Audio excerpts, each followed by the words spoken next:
Bismillahirrahmanirrahim. Assalamualaikum warahmatullahi wabarakatuh. So, hari ini kita akan belajar berkenaan dengan prospecting. Okay, prospecting. Okay.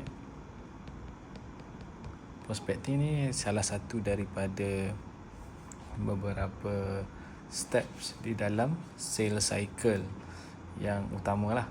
Okay, yang pertama adalah prospecting. Kemudian yang kedua adalah sharing, ataupun nama lain kita sebut sebagai present lah. Kita buat presentation, kita buat kalau insurance kita sebut sebagai selling, tapi dalam bahagian takaful kita sebut sebagai sharing lah. Okay. Dan yang ketiga adalah servicing. Okay, servicing. So ni adalah sales cycle yang utama. So dia ada tiga step: prospecting, sharing dan servicing. So ni di dalam sales cycle. Alright. So untuk hari ini kita akan fokus kepada prospecting. Kita akan fokus kepada prospecting yang nombor satu dia. Okay, jom. Sebelum kita buat prospecting, kita kena faham bahawa prospecting ni adalah nyawa kepada sales cycle. Adalah nyawa kepada sales cycle. Sebab apa nyawa? Sebab tanpa prospecting, kita punya sales tak boleh nak hidup. Sales tak hidup. Di analogi lain sama juga seperti raw material. Okay. Macam kita ada kilang, walaupun kita ada proses yang baik, kita ada produk yang baik, tapi kita nak kena ada juga material. Dalam taraf ni kita sebut sebagai people lah. So tiga benda ni dia akan menghasilkan proses, dia akan menghasilkan produk yang kita nak tu lah. Itu end product dia tu. Okay. So dia ada tiga benda ni. So dalam prospecting, benda yang kita nak kena tahu adalah kat mana kita nak dapat, dari mana dapat prospek, kan? Dari mana? Okay. So untuk prospecting ada dua cara yang kita boleh dapatkan nama. Okay. Sama ada pertama sekali adalah melalui cara online, ataupun cara yang kedua melalui cara offline. Okey. Seperti mana yang kita tahu, dunia sekarang ni dah banyak, kita boleh kata dalam 50-50 lah, 50-50. Ada yang buat online, ada yang buat offline. Okey, so sekarang ni macam yang you all tengok video ni, kita tengok melalui online, tengok dalam YouTube. Okey. So source yang paling utama di dalam online adalah melalui social media. Social media. Okay. So social media, antara yang paling utama adalah benda yang berkaitan dengan meta sekarang ni lah. Apa yang ada contoh Facebook, IG, YouTube, WhatsApp, ada Threads. Okay. Semua ni under meta. YouTube tak, YouTube under Google, sorry. So ada 4 lah, 4 yang utama. Okay. Kemudian yang lain ada bawah Google, kan? Contoh YouTube dan belum ada lain lah. Yang lain saya tak tahu. Tapi Google pun ada banyak juga dia punya apps yang lain. Okay. Social media macam yang lain, kita ada juga TikTok. Boleh buat juga dekat tempat kerjaya, nak cari rekrutmen nanti, dekat LinkedIn, dekat Indeed, dekat Jobstreet dan sebagainya lah. Okay, itu social media. Dan yang kedua, kita ada pilihan untuk kita buat iklan, ads.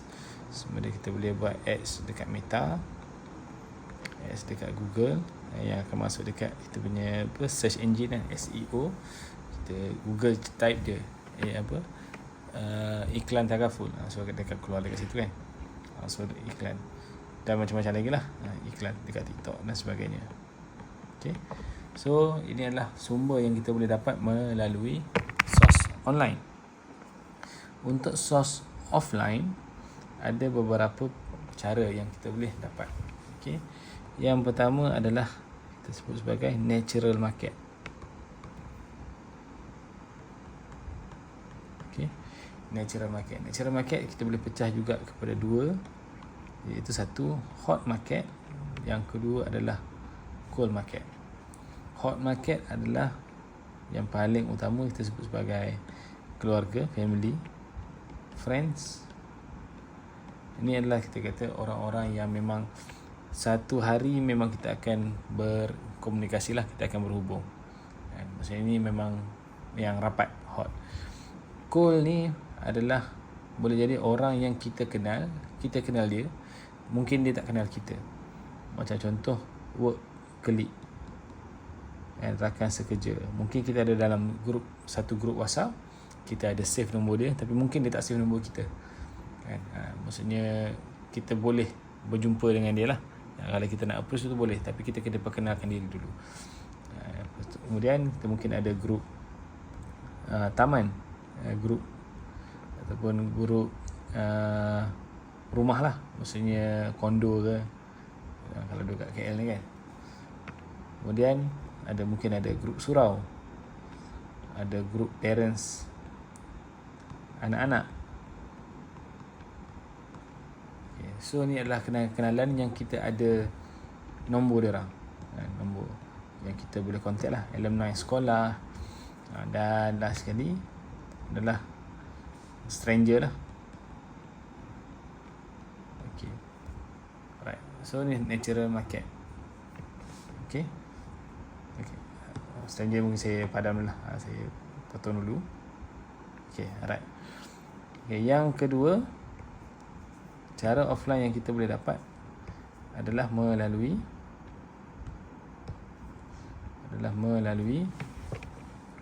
direct approach. Okay, so direct approach ni yang kita akan dapatkan stranger. Okay, direct approach ni macam mana? Direct approach ni maksudnya kita jumpa any stranger. Any stranger, boleh jadi stranger tu ada dekat taman kan, dekat Tasik, ada dekat shopping mall, ada dekat stesen bas, stesen LRT. Kita just tegur, sembang-sembang sikit, dapatkan number, dan kemudian kita save, dan by time kita buat repo, boleh terus kita approach lah, direct berkenaan dengan Takaful. Okay, itu direct approach. Kemudian ada lagi cara lain. Contohnya kita buat roadshow sekali. Kita buat roadshow, atau nama lain kita buat booth lah. Okay, kita buat booth, roadshow atau booth. Maksudnya kita masuk dalam mana-mana premis, kita buka satu meja, dan ada event apa-apa dekat tempat, contoh dekat hospital, dekat pejabat kerajaan, dekat dalam dekat jabat tanah, terpulang kepada mana-mana tempat yang kita nak buat lah. So kita masuk ke situ mungkin seminggu, mungkin sebulan, mungkin 2-3 hari je. So kita buka satu meja, dan kita buat ni lah, kita kata macam pameran lah kan. Okay, so dapatkan nama daripada situ.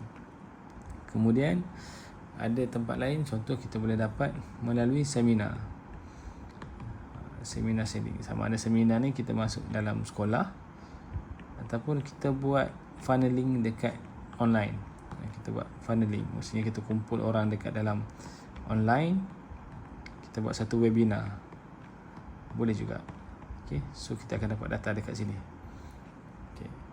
Kemudian cara lain yang ada juga cara seperti referral.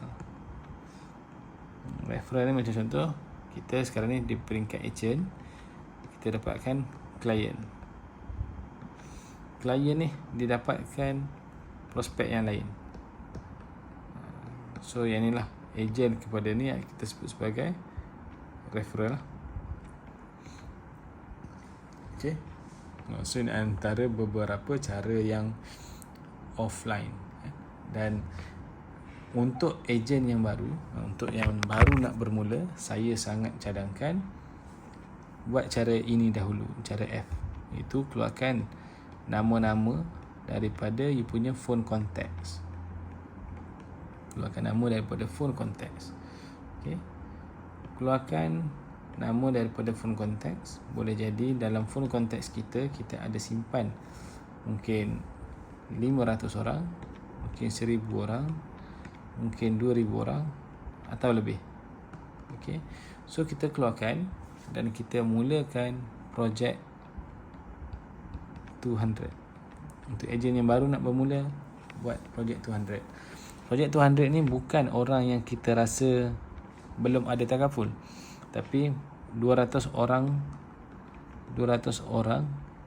yang kita rasa kita nak share. Boleh jadi orang tu dia dah ada takaful, kita tahu kan? Kita tahu kawan baik kita ni memang dah ada, tapi kita just masukkan juga nama kawan kita tu dalam projek 200 ni yang datang daripada phone contact untuk kita nak share, sebab kita nak practice. Okay. Satu tujuan dia kenapa kita nak cerita dekat orang ni, satu untuk practice kepada diri kita sendiri, yang kedua adalah kita nak advertise, kita nak iklankan diri kita sebagai takaful consultant. Dan bila kita jadi takaful consultant, tak ada orang tahu melainkan kita yang kena bagi tahu. So that's why kita kena practice dan juga kita kena advertise. So biasanya kalau ada 200 nama, yang reply kita boleh expect mungkin separuh. Contoh yang reply mungkin separuh. Okay. Yang kata nak tahu mungkin 30.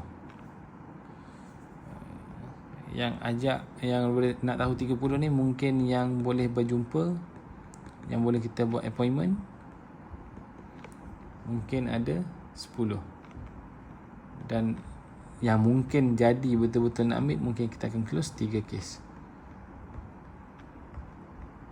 Okay, so dalam bisnes takaful, kita kena tahu setiap ratio, setiap nisbah daripada aktiviti tu berapa banyak yang akan mendatangkan hasil. Okay. So macam kita tengok daripada projek 200 ni, kita sebut sebagai nama baru. Nak dapatkan dia punya reply pertama, so dia ada kat sini 50%. Sini nak turun lagi mungkin 30% daripada first step. Ni mungkin 30%. Ni mungkin 30% lagi. So memang setiap orang dia punya ratio dekat sini yang warna biru ni mungkin lain-lain lah. By time dia akan improve. Cuma sebagai ejen baru, kita kena expect benda ni ada, dan kita kena tahulah takaful ni dia tak sama macam kita jual aiskrim, kita jual benda-benda yang best. Biasanya orang kita boleh kata takaful ni mungkin orang akan anggap priority dia tu antara yang terakhir. So kita kena educate lah. Kita kena educate semua orang yang kita jumpa untuk kita kata protection ni adalah something yang important. So kalau kita tengok financial pyramid nanti, protection ni dia punya dalam peringkat financial planning, protection ni adalah dia punya basic. Barulah atas tu ada kita buat savings, ada kita beli aset, tapi yang paling asas ni adalah protection. Okay. So itu saja untuk kali ini. Nanti kita akan sambung lagi daripada prospecting ni, apa next step yang kita akan buat.